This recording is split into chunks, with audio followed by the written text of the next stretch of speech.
صحیح بخاری کی آخری حدیث مبارکہ کہ حضور نبی اکرم صلی اللہ علیہ وسلم نے ارشاد فرمایا کہ دو کلمے یعنی دو لفظ اللہ رب العالمین کو رحمان کو محبوب ہیں اور زبان پر پڑھنے میں ہلکے ہیں اور میزان میں بھاری ہیں۔ کون سے لفظ ہیں؟ فرمایا سبحان اللہ و بحمدہ سبحان اللہ العظیم۔ یہ دو لفظ ایسے ہیں کہ پڑھنے میں تو ہلکے ہیں، اس کا معنی ہے کہ آسانی سے بندہ پڑھ لیتا ہے، پڑھنے میں مشقت نہیں ہوتی، اس کو ہر عالم بھی پڑھ لیتا ہے، قرآن کا خالی حافظ ہو وہ بھی پڑھ لیتا ہے، کاروبار کرنے والا دکاندار ہو وہ بھی پڑھ لیتا ہے۔ عموماً طور پر بھی بندے جو ہے نا کوئی بات ہو تو کہتے ہیں سبحان اللہ، یہ کہہ دیتے ہیں۔ یہ کلمات پڑھنے میں تو آسان بھی ہیں اور ہلکے بھی ہیں، لیکن میزان میں بہت بھاری ہیں۔ اس کا دوسرا معنی یہ دیکھ لیں کہ اللہ رب العالمین کی کتنی وسیع سلطنت ہے، کتنی کائنات ہے، زمینیں ہیں، آسمان ہیں اور پہاڑ ہیں، نباتات ہوں، جمادات ہوں، حیوانات ہوں، ساری مخلوق کو ایک پلڑے میں رکھ دیں، ترازو کے پلڑے میں، اور ان کلمات کو دوسرے پلڑوں میں رکھ دیں تو یہ کلمات ان تمام کائنات سے بھاری ہوں گے۔ اسی طرح ایک روایت میں آتا ہے جس کو امام دہلوی نے روایت کیا، حضرت ابو درداء رضی اللہ تعالیٰ سے روایت ہے، انہوں نے بیان کیا کہ جو بندہ بھی سبحان اللہ و بحمدہ کہتا ہے تو اللہ تبارک و تعالیٰ فرماتا ہے میرے بندے نے سچ کہا، میرے بندے نے سچ کہا، اس نے میری تعریف کی، اس نے میری حمد بیان کی، اس نے سچ کہا، اور میں سبحان ہوں اور میری حمد ہے۔ اگر اس نے سوال کیا، اب اس شخص نے جس نے اللہ تعالیٰ کی تسبیح بیان کی ہے، اگر وہ شخص سوال کرے تو اللہ فرماتا ہے سوال کرے گا تو میں اس کے سوال کے مطابق اس کو عطا فرماؤں گا، اور اگر وہ خاموش رہا تو میں اس کی اتنی مغفرت فرما دوں گا جس کا شمار ہی نہیں کیا جا سکتا۔ کیا اس کی میں اتنی مغفرت کر دوں گا کہ جس کا کوئی شمار نہیں ہے، جس کو کوئی بندہ گن نہیں سکتا۔ اسی طرح امام طبرانی روایت کرتے ہیں کہ رسول اللہ صلی اللہ علیہ وسلم شاہ فرمایا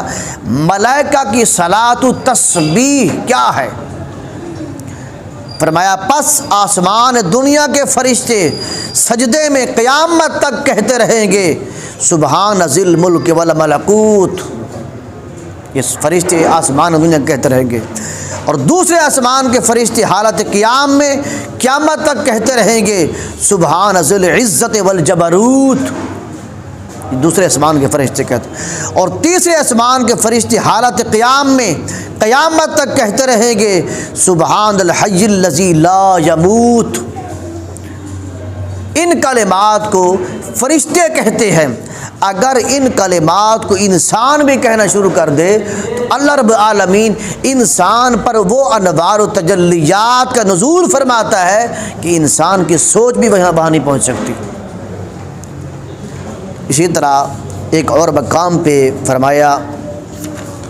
حضرت ابو ہریرہ سے روایت ہے کہ رسول اللہ صلی اللہ علیہ وسلم شاہ فرمایا جس نے ایک دن میں 100 مرتبہ کہا